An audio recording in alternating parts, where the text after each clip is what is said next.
Olá, meus amados. Paz seja convosco.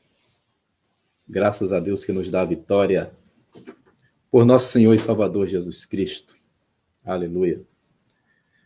Enquanto eu compartilho aqui nos grupos, peço a você aí que já está no Facebook para compartilhar essa live para que outras pessoas possam ter acesso. Hoje nós vamos falar sobre a era das perseguições. É o segundo período da história da igreja. Segundo período que nós abordamos no nosso seminário de História da Igreja. Ok? Deixa eu só mandar aqui para os grupos para a gente começar, tá bom? Para compartilhar essa live. Olha aí. Sejam bem-vindos em nome de Jesus.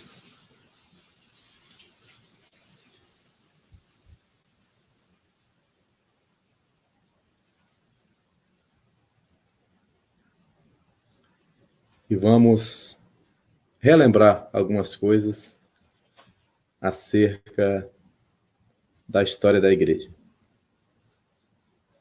Relembrar alguns pontos. Você que já fez seminário comigo vai lembrar algumas coisas. E aqueles que não fizeram vão estar tomando conhecimento de um conteúdo muito bom acerca de história da igreja. Estou só esperando dar horário, são 14 horas agora. Deixa eu ver quantas pessoas já entraram aqui no Facebook. 5 pessoas. Que nós possamos ter uma tarde abençoada em nome de Jesus. Glória a Deus. Uma tarde abençoada em nome de Jesus. Josebias está aí, de Recife. Pai do Senhor, meu irmão. Pai do Senhor também. Nossa irmã Lídia Lima, um abraço aí no irmão Manuel.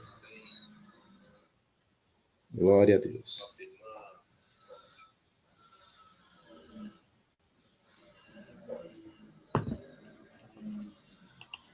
Os demais irmãos que estão chegando, sejam bem-vindos. Nós vamos começar a nossa segunda aula do nosso seminário livre de História da Igreja. A segunda aula trata do segundo período da história eclesiástica. Ontem nós falamos da era apostólica, e na era apostólica nós falamos como morreu cada um dos apóstolos. Na era apostólica nós falamos acerca da liderança no livro de Atos, né? Quem assistiu ontem, nós diferenciamos bispo, presbítero e pastor, como era tratado lá em Atos dos Apóstolos, que apontava para a mesma pessoa. Mostramos isso na Bíblia. Falamos da liderança feminina, bem atuante, expressiva, durante todo o período da igreja primitiva. Também no movimento pentecostal, vamos voltar a falar sobre a liderança feminina, que tem um grande destaque. Ok? Então, já vou compartilhando aqui meu slide. Eu estou usando essa ferramenta aqui, StreamYard, para facilitar o uso do slide, né? Porque diretamente no celular é muito bom, a câmera é boa, mas aqui usando essa ferramenta eu posso compartilhar não só slide, mas também vídeos, certo? E isso é importante. Glória a Deus. Então vamos começar a nossa aula de hoje. Os irmãos que assistiram pelo YouTube, eu vou estar colocando no meu canal do YouTube. Assim que terminar aqui, eu vou baixar e jogar no YouTube, tá bom? Então nós estamos fazendo um panorama, né, da história da igreja, porque o assunto é muito amplo.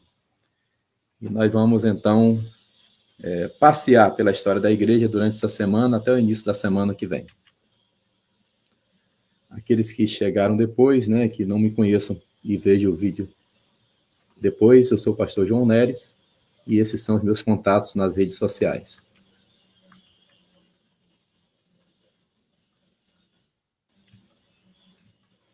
Minha família, linda, presente de Deus. E eu estou atualmente pastoreando ali como pastor auxiliar no campo de São Cristóvão 338, junto com o pastor Jean Max, que aí está à minha direita. Estou ali ajudando o servo de Deus nessa grande obra. O Templo Histórico 338 é a primeira igreja Assembleia de Deus no Rio de Janeiro, né? Que depois veio a ser esse templo histórico ali em São Cristóvão. A igreja é fundada por Gunnar Wingre em 1924. Meus amados, dentro desse segundo período da história da igreja, nós temos uma parte negra da história, que são as 10 perseguições. A igreja sempre foi perseguida, é verdade, mas durante esse período do Império Romano, existiram 10 perseguições imperiais. E eu vou começar falando sobre elas. Antes eu menciono esse texto de Apocalipse, capítulo 2, versículo 10, onde o Senhor Jesus, escrevendo para a igreja de Esmirna, ele diz: não temas das coisas que hás de padecer. Eis que o diabo lançará alguns de vós na prisão, para que sejais tentados, e tereis uma tribulação de 10 dias. Quantos dias? 10 dias. Sê fiel até a morte, e dar-te-ei a coroa da vida. Aleluia. Bem, alguns teólogos, uma das interpretações acerca das 7 cartas de Jesus às igrejas da Ásia, que cada uma daquelas cartas corresponde a um dos períodos da história da igreja. É a verdade que se assemelham mesmo, né?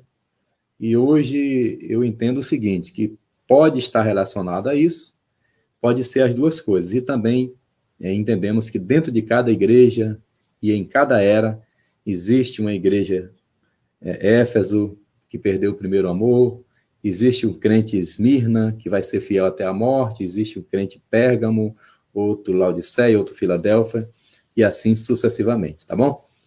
Então, considerando a teoria de que cada período da igreja corresponde a uma das igrejas da Ásia, essa segunda igreja, Esmirna, seria o período da igreja perseguida.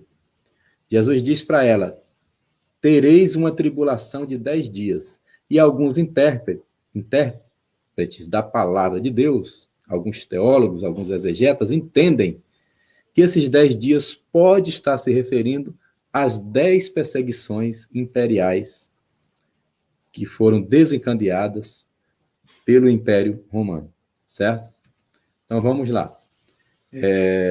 Convém lembrar que um dos pais da igreja disse: o sangue dos mártires é a semente da igreja. O sangue dos mártires é a semente da igreja. Quem falou foi Tertuliano. De fato, o período que a igreja mais cresceu foi justamente esse período em que ela era jogada para as feras, jogada para os leões, crucificados, como estão ali. Nero fazia fogueiras para iluminar a cidade, para iluminar o seu jardim, e ele passeava no meio dos cristãos em chamas. Era o seu shopping, era a sua diversão. Tamanha era a crueldade de Nero. Mas o sangue desses mártires era a semente, era o combustível. Quanto mais eles morriam, mais a igreja crescia. Porque nesses momentos de dor, nesses momentos de desespero, eles morriam clamando, gritando, adorando ao Senhor. Aleluia. Quando eles eram soltos, ali estão os portões. Você provavelmente já viu essa cena, né, em algum lugar, em algum filme, e quando esses portões se abrem, os cristãos ficam vulneráveis aos leões, às feras, mas eles ali se juntavam e morriam orando, adorando, e isso impactava quem estava assistindo, porque via que alguma coisa ali diferente naqueles cristãos, né, que morriam sem reclamar, morriam entregando as suas vidas. E nesse momento aí, diz o livro dos mártires, que daqui a pouco eu vou ler alguma coisa, diz que no momento em que eles eram levados ali para morrer, eram colocados neles guirlandas de flores. E os irmãos diziam: vai, irmão fulano, quando você cruzar a barreira, quando você atravessar o Rio Azul, do outro lado, você vai receber uma coroa de glória. E assim eles entravam marchando, cantando com fé, glorificando o nome do Senhor, porque eles estavam entrando na eternidade. Aleluia. Assim começou o cristianismo, e esse é o cristianismo verdadeiro. O que se fala hoje diferente é fake news, é outro evangelho, não é o evangelho de Jesus Cristo. Vamos às 10 perseguições imperiais. A primeira delas, a primeira perseguição, foi sob Nero. Nero é um dos imperadores romanos, conhecido pela sua crueldade. Todos sabemos que a história vai dizer que ele incendiou Roma. Nero mandou matar sua própria mãe para saber de onde ele tinha saído. Era um homem extremamente cruel. Ele mandou executar Pedro e Paulo. A conta de Nero, o processo de Nero, no dia do juízo final, é pior do que aqueles traficantes que tem uma folha enorme, né? No dia do juízo final, esse rapaz terá muito que responder. Eu sempre trato os meus alunos muito bem. Nunca tive problema nas minhas aulas de teologia. Mas um dia eu fiquei zangado. Fiquei muito revoltado porque o aluno colocou lá o nome, fulano de tal, o professor, ele botou João Nero. Esse eu não perdoei. Vai, não peques mais. Quase eu dou 0 a ele. Mas Nero é Nero, tá? Neres é outra coisa. Neres é do bem.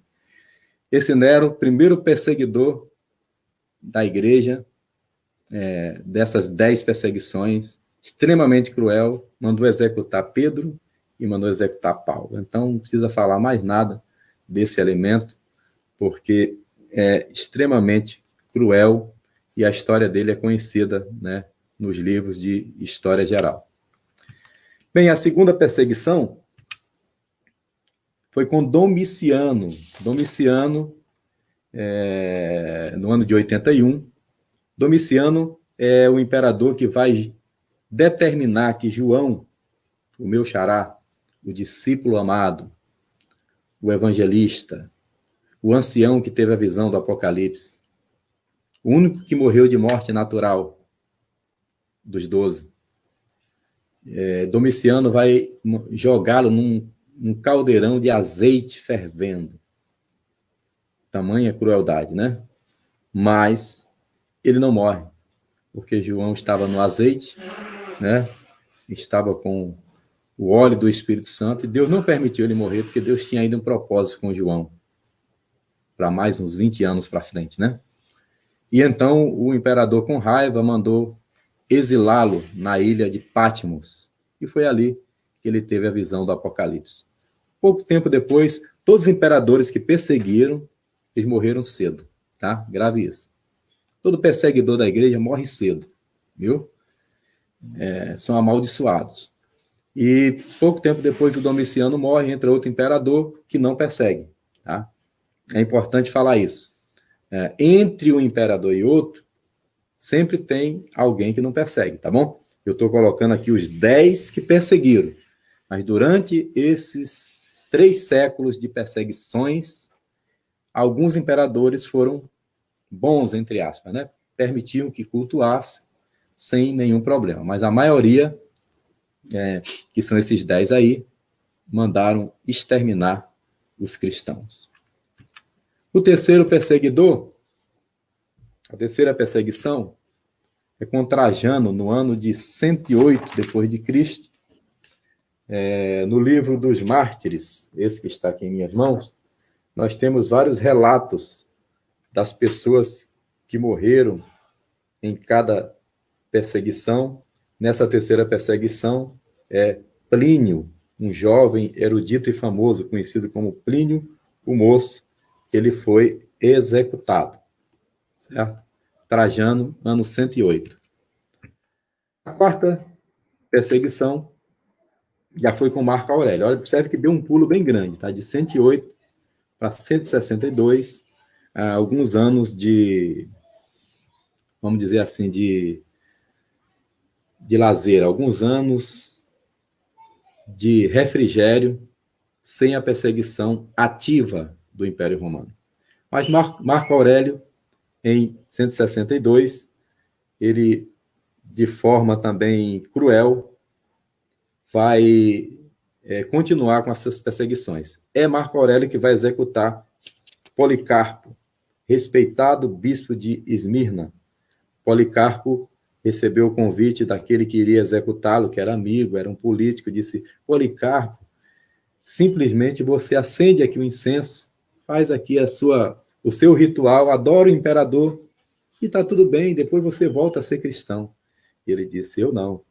86 anos, ele nunca me negou, e eu jamais negarei o meu Cristo. E assim, ele foi executado na estaca, atearam fogo em Policarpo. Esse Policarpo foi discípulo de João e Maria. E atearam fogo nele, mas o fogo ficou em volta da estaca. E então veio o carrasco e o executou com a espada.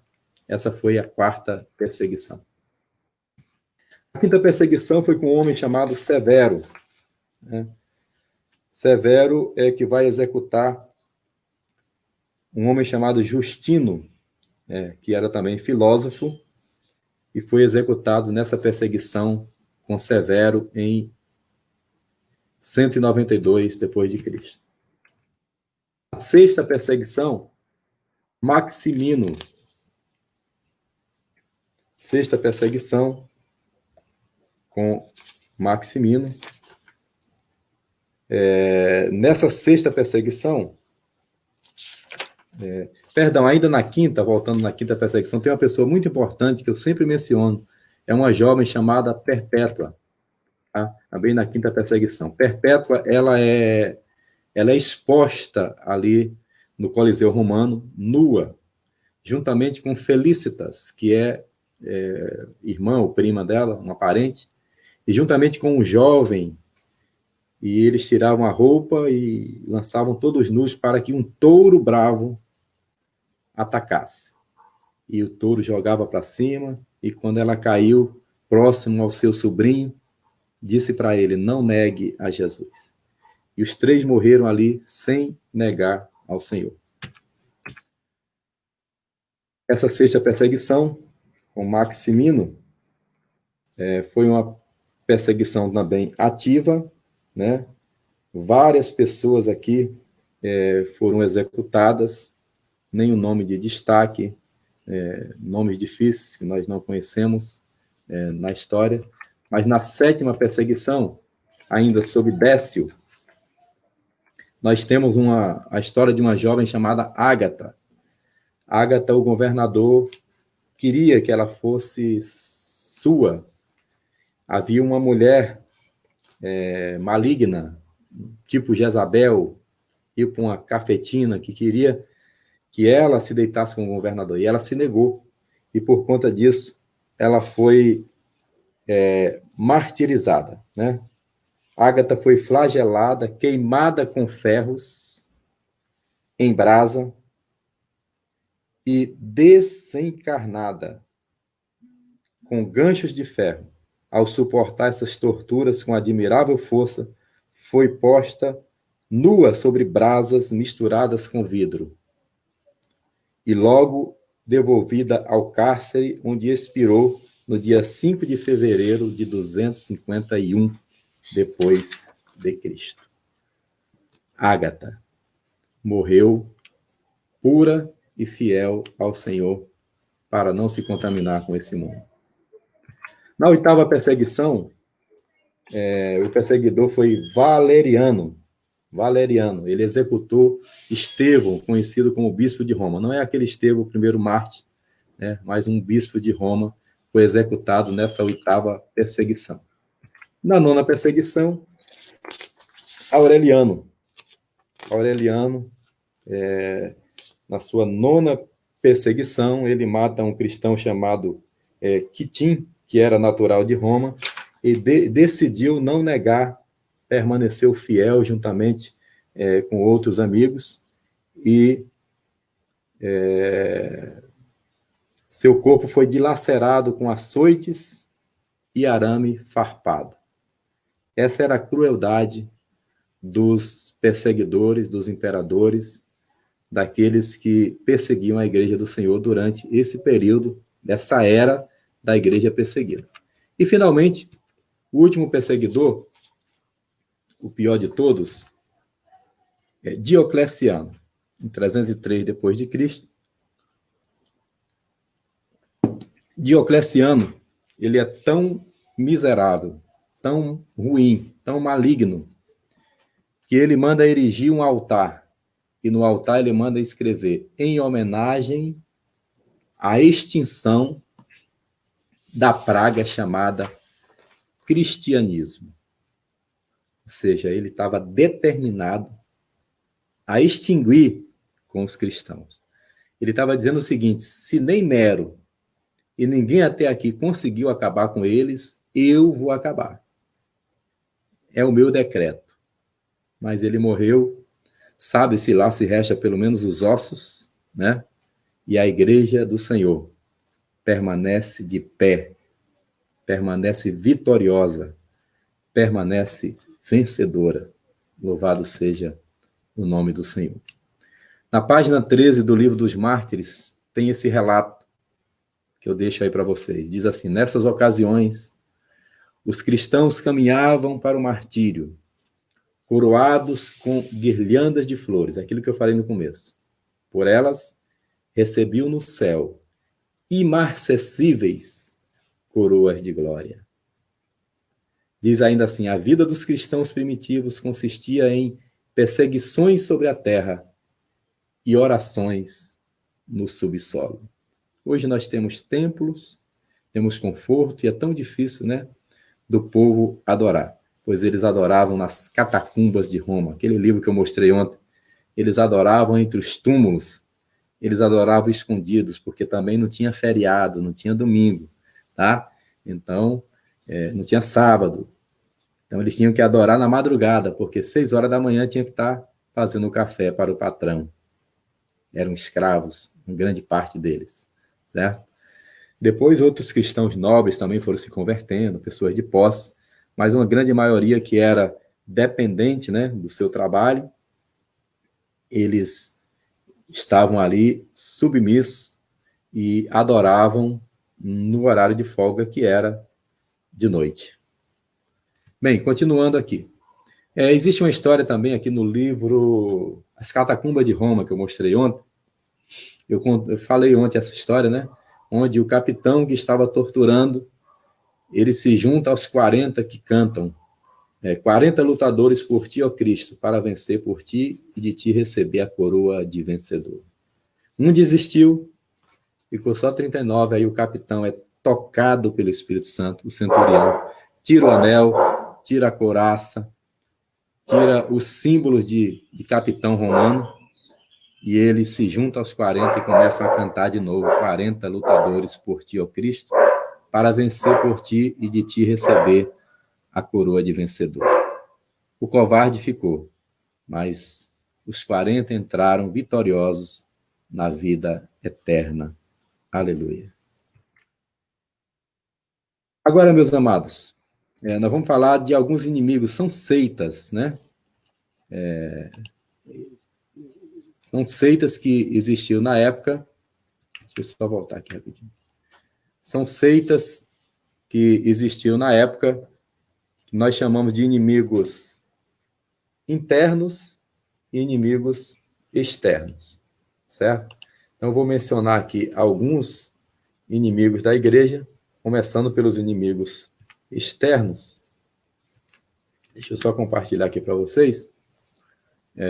Antes, pedir a você que tiver alguma dúvida, pode deixar o seu comentário aí, que depois eu vou estar verificando. Se eu conseguir visualizar aqui antes, tá? Eu respondo na aula mesmo, tá? Depois eu vou estar... Ok. Glória a Deus. Amém. Glória a Jesus. Só verificando se está ao vivo direitinho no Face, está tudo ok. Maravilha. Então, vou compartilhar aqui de novo o slide. Vamos lá. Isso, vamos lá. Então, o primeiro inimigo externo, gnosticismo. Não era apenas uma seita, haviam várias seitas gnósticas. Quando eu dou aula na Igreja Batista Central aqui de Campo Grande, eu uso esse livro, tá? É o Panorama da História da Igreja, tá?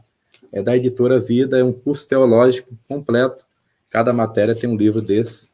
E é importante, né, para quem quer fazer um curso rápido de teologia, eu indico esse curso, né, esse livro. E no presencial, se você mora em Campo Grande, Igreja Batista Central, Rua União da Vitória, acho que é 564, alguma coisa assim, fica ali próximo à Estrada do Pré, aqui em Campo Grande. E o gnosticismo era uma seita externa, por quê? Porque não era do meio cristão, tá? Eles tinham várias crenças. O gnosticismo não acreditava em Jesus como Deus. O gnosticismo entendia que o corpo tinha que ser desgastado mesmo. O corpo tinha que pecar. Então, ele podia fazer o que quisesse com o corpo, porque a alma ia ser salva. Era uma misturada, né? E o gnosticismo, juntamente com outras seitas, foram prejudiciais no início da igreja, né? Por isso a igreja vai precisar se defender. Maniqueísmo. Aí ficou faltando uma letra, tá? É maniqueísmo. Maniqueísmo, tá? Maniqueísmo. Faltou uma letra E aí. Maniqueísmo vem de Mani, que foi um homem que viveu de 216 a 76. Essa filosofia anunciava as duas forças opostas, luz e trevas, estavam em combate. A salvação era alcançada pelos filhos da luz mediante a vida de autonegação e celibato. Então, é uma seita que veio também para prejudicar o crescimento do cristianismo.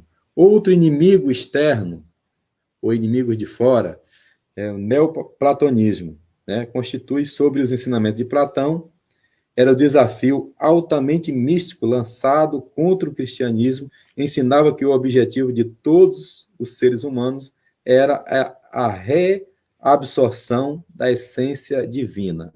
É parecido com o espiritismo, né? E isso era realizado mediante vários processos, mediante contemplação, disciplina mística. A salvação era puramente espiritual, separada da cruz, separada de Cristo. Então, observe, nós estamos num período que a igreja está sendo perseguida. Aí,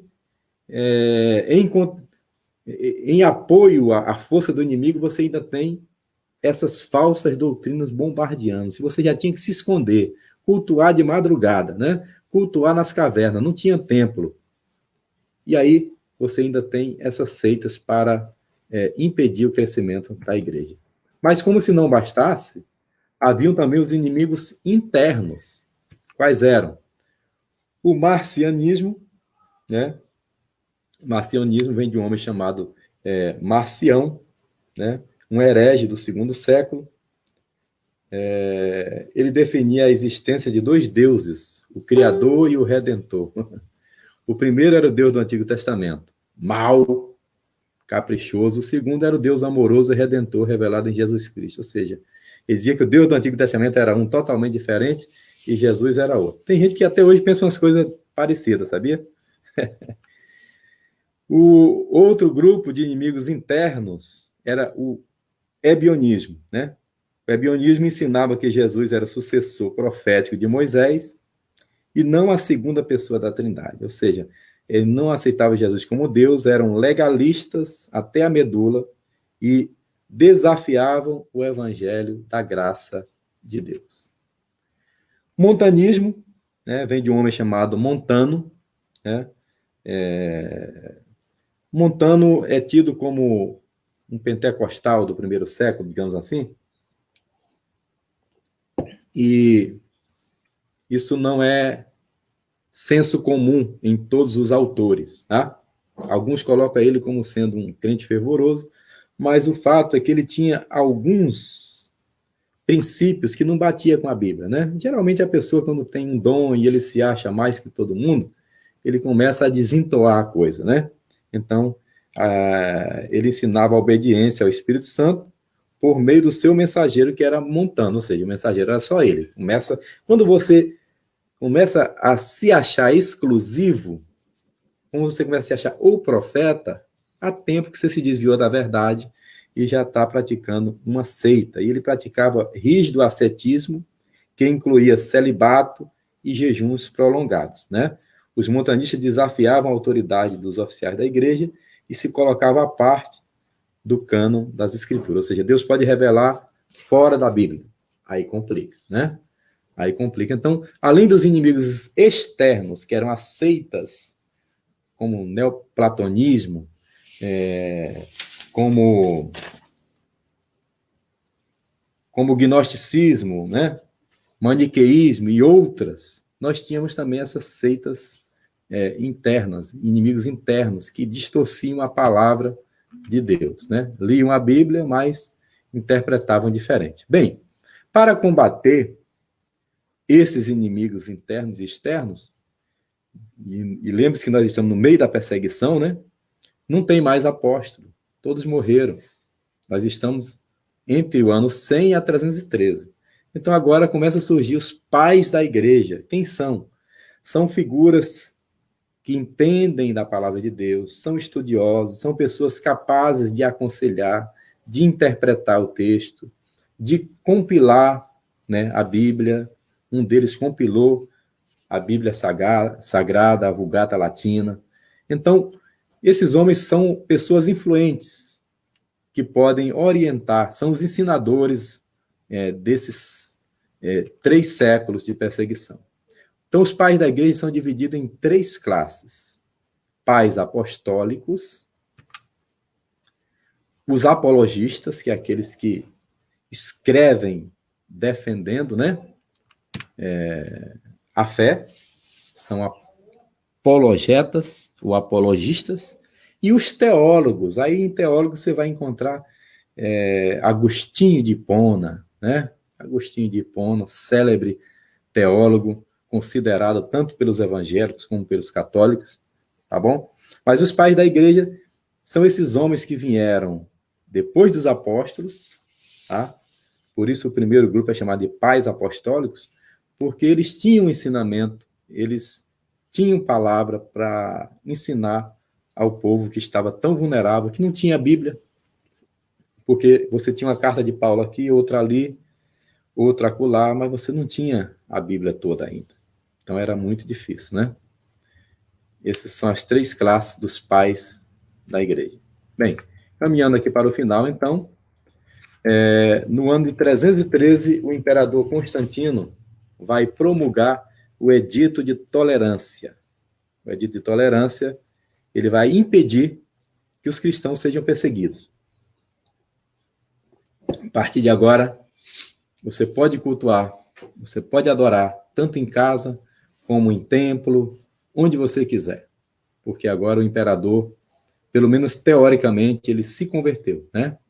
A gente fala isso teoricamente, porque Constantino só se batizou quando estava morrendo, ele não quis se batizar. Porque havia uma teoria naquela época, que você, enquanto estivesse vivendo, você estava acumulando pecado. E como você no batismo ia sepultar os pecados, ele falou, opa, eu vou acumular mais um pouquinho, né? E aí, quando estiver perto de morrer, eu sepulto. A teologia é totalmente errada. Mas como ele veio do paganismo, né? E quem ia explicar isso para o imperador, né? Faltavam os profetas de verdade para ir lá no palácio e dizer, imperador, não é bem assim, né? Necessário vos é nascer de novo. Mas o certo é que ele aderiu ao cristianismo. Deixa eu corrigir uma coisa aqui para vocês. Dizem que ele inventou o domingo. Mentira. Mentira. Desde que Jesus ressuscitou no primeiro dia da semana, que o primeiro dia da semana é tido como dia de culto para os cristãos. Nós não guardamos o sábado, mas nós também não guardamos o domingo. Nós cultuamos a Deus no domingo. Se nós formos militares, tivermos na escala de serviço, como eu fui 30 anos dando serviço, se eu tivesse numa escala, domingo ia ter que estar lá, certo? Então nós não temos essa coisa de comparar o domingo com o sábado, não existe isso, tá? E quem disse para você que Constantino inventou o domingo é mentira. A igreja sempre adorou no primeiro dia da semana. Quando você tem agora, depois daqueles 10 perseguidores, um cara que gosta da igreja, simpático à igreja, né? É o estilo Bolsonaro, pronto. Ele é simpático, ele é amigo dos cristãos, entendeu? Então o pessoal vai dizer para ele, ô Constantino, a gente sempre cultua no primeiro dia da semana, não dá para fazer um feriado aí, não? Ele falou, tranquilo, onde é que eu assino? Tá a caneta aí. Pronto, selado. Primeiro dia da semana, dia de descanso, tá bom? Então não foi inventado por Constantino domingo, simplesmente foi dado aos cristãos como um dia de descanso, porque já era praticado, mas eles não podiam, porque não havia feriado naquela época, certo? E não foi Constantino que decretou a igreja cristã como religião oficial do Império Romano. Foi Teodósio em 381, tá? É um edito de Teodósio, é um outro edito, ou édito, como está em alguns lugares, é a mesma coisa, tá? É uma lei, é um decreto, tá? E somente Teodósio em 380 ou 381 é que vai promulgar esse outro decreto. Constantino simplesmente acabou com a perseguição, certo? E então a igreja agora ficou mais à vontade, mas aí o tema da próxima aula, ela vai começar a virar imperial. Ela vai começar a ter mais pompa, vai começar a ter riquezas, vai começar a ter um templo suntuoso, lugares de culto, uma liturgia muito pesada, e o Espírito Santo começa, sabe, a se distanciar aos poucos. Então, na próxima aula, a gente vai falar sobre esse período aí, entre o ano 313 até a queda de Roma, que é 476, tá bom? Falar sobre essa igreja antiga aí, nesse período, tá? Em que ela está, digamos assim, se solidificando como religião cristã, mas ao mesmo tempo se distanciando de muitas verdades bíblicas.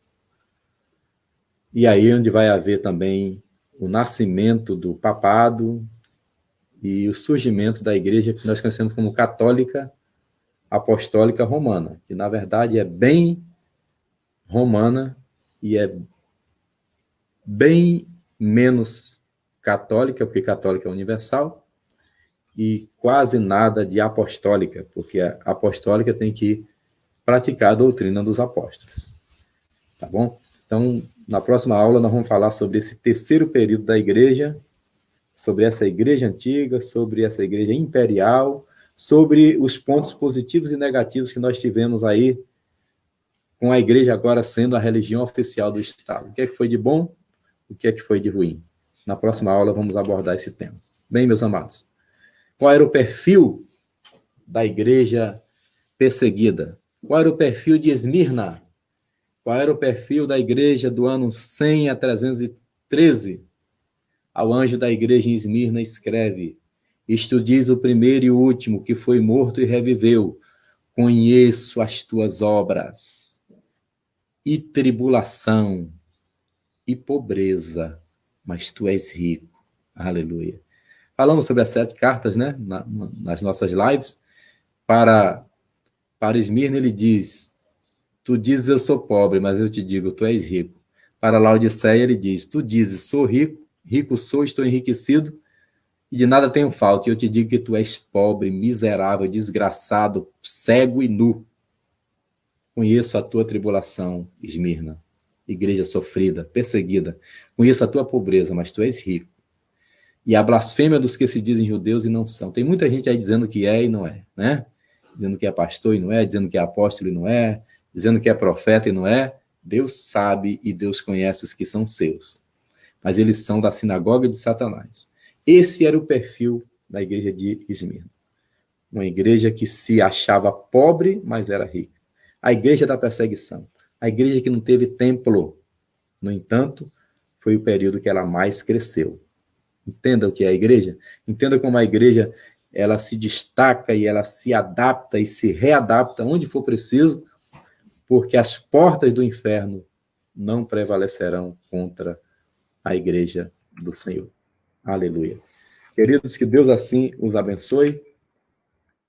Em nome de Jesus, que o Senhor faça resplandecer o seu rosto sobre cada um de vocês e tenha misericórdia de vocês.